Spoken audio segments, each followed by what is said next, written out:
First వెళ్ళిన తర్వాత egg దొంగతనం జరిగిన తర్వాత నుంచి లైక్ ఆయన ఫైట్ చేసిన విధానం కానీ అది కానీ బాగుంది. బట్ సెకండ్ వీక్ వచ్చేటప్పటికి ఆయనే అగైన్ దొంగ అయ్యారు. సో ఏంటి అంటే అక్కడ ఎగ్ కోసం ఫైట్ చేసి అంతా స్టాండ్ తీసుకున్న పర్సన్ మళ్ళీ అగైన్ ఆయన దొంగతనం చేసేసరికి ఎట్లా మాకు చూసే వాళ్ళకు కూడా అరే చెప్పిన మాట మీద నిలబడలేదా అన్నట్టుగా అనిపించింది. అదే అంటున్నా, అదే ఒక పర్స్పెక్టివ్. మీరందరూ ఏ పర్స్పెక్టివ్లో చూస్తున్నారు అనేది. సో రియాలిటీ వైజ్గా చూసుకుంటే ఫస్ట్ థింగ్ ఆయన దొంగతనం చేసినందుకు సీరియస్ అవ్వలేదు. ఓకే, దొంగతనం చేసినందుకు కూడా హీ వాజ్ ఓకే. ఆయన ఏమి దాన్ని సంజనా గారిని అందరు హౌస్ మెంబర్స్ ఎలాగైతే తిట్టేశారో అలా ఒక్క మాట ఆవిడని అనలేదు.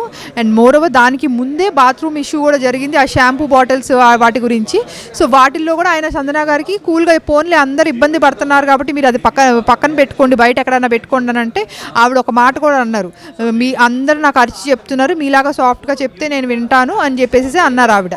సో ఆ విషయంలో గుడ్డు గురించి ఆయన హ్యూమరస్గా ఆవిడతో మాట్లాడుతున్నారు in order to make her accept that yeah తను తినింది అనేది తన నోటమ్మట చెప్పించడానికి ట్రై చేస్తున్నారు. బికాజ్ షీ వోంట్ యాక్సెప్ట్, తను చేసే పనులు చేసేస్తారు కానీ తను యాక్సెప్ట్ చేయరు. సో అది చెప్పించడానికి ట్రై చేస్తున్నారు. ఇన్